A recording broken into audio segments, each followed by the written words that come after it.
Assalamualaikum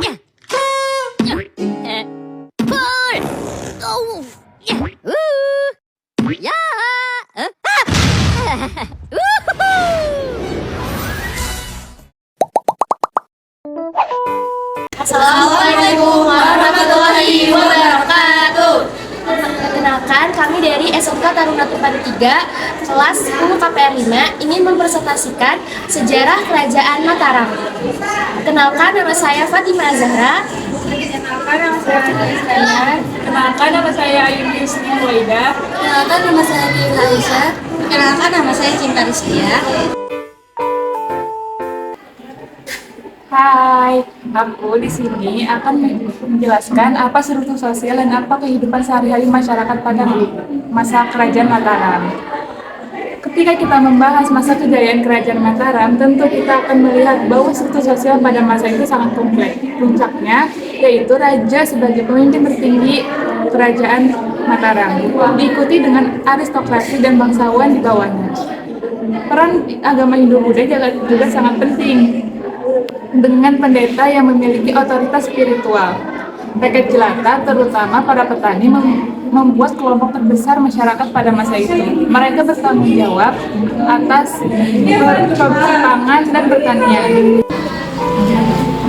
Kehidupan sehari-hari masyarakat Mataram pada masa itu didominasi oleh pertanian. Mereka memproduksi beras, jagung, dan rempah-rempah.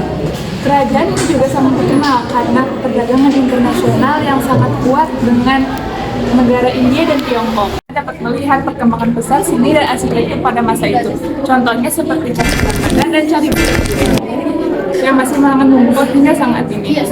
Sistem pemerintahan pada masa itu sangat sentralis dan bahkan pakaian dapat mencerminkan status sosial kita. Tak kalah penting juga, agama Hindu dan Buddha juga mempengaruhi tata cara pernikahan dan upacara keagamaan pada masa itu. Kerajaan Mataram kuno yang diperkirakan berdiri pada awal abad ke-8. Dinasti Sanjaya dikenal sebagai pendiri Kerajaan Mataram kuno yang kemudian mengalami kejayaan pada abad ke-8 sampai 10 Masehi. Selain itu terdapat Kerajaan Mataram Hindu-Buddha yang juga dikenal mencapai puncak kejayaan sampai 10 Masehi. Kerajaan Mataram Hindu-Buddha didirikan oleh Dharma Wangsa pada pertengahan abad ke-10. Di mana sih letak dari Kerajaan Mataram? Nah, Kerajaan Mataram itu berlokasi di Pulau Jawa, lebih spesifiknya lagi terletak di bagian tengah Pulau Jawa. Nah, ada beberapa tempat di Kerajaan Mataram yang sangat terkenal, yaitu Darakarunga di daerah sekitar Sungai Progo dan Sungai Okal. Nah, wilayah ini mencakup sebagian besar dari provinsi Jawa Tengah dan daerah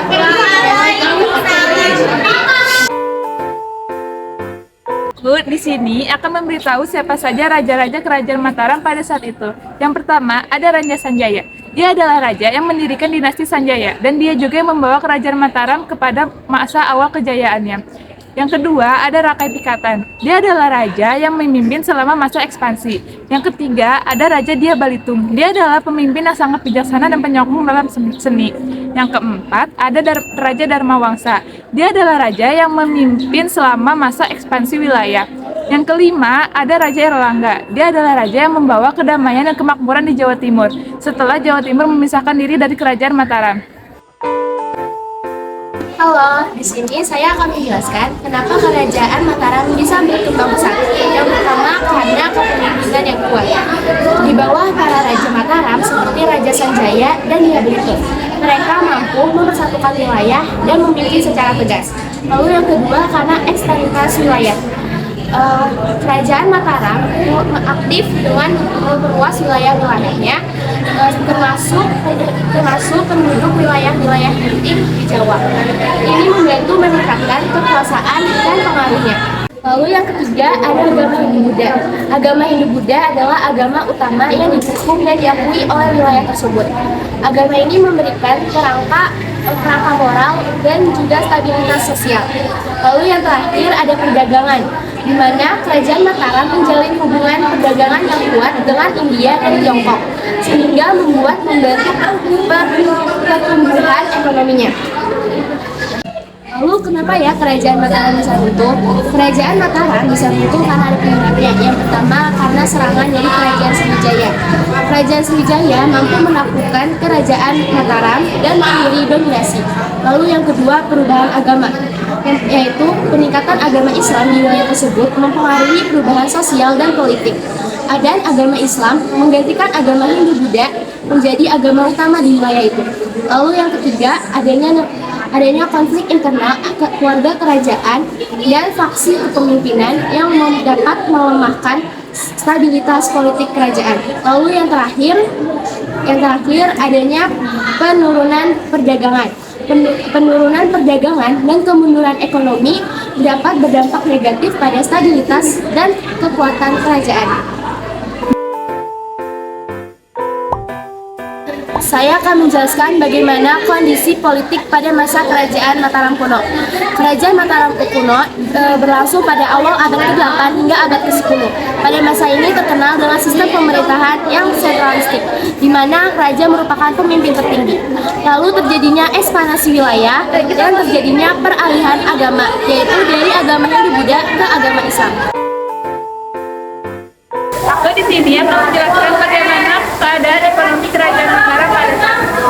Ekonomi Kerajaan Mataram pada saat itu berfokus pada pertanian. Salah satunya adalah dengan mereka memanen beras, jagung, dan rempah-rempah lain. Mereka juga berfokus pada perdagangan dengan India dan Tiongkok. Salah satu peninggalan candi juga berpengaruh pada ekonomi Kerajaan Mataram. Bagaimana sih peninggalan dari Kerajaan Mataram? Peninggalan dari Kerajaan Mataram seperti Candi Borobudur, Candi Prambanan, seni dan arsitektur yang maju, naskah kuno seperti Kakawi Ramayana, Kakawi Baratayuda, sistem irigasi dan teknologi pertanian yang membantu produksi pangan, dan ada pengaruh agama Hindu-Buddha yang masih ada sampai saat ini dalam budaya Jawa.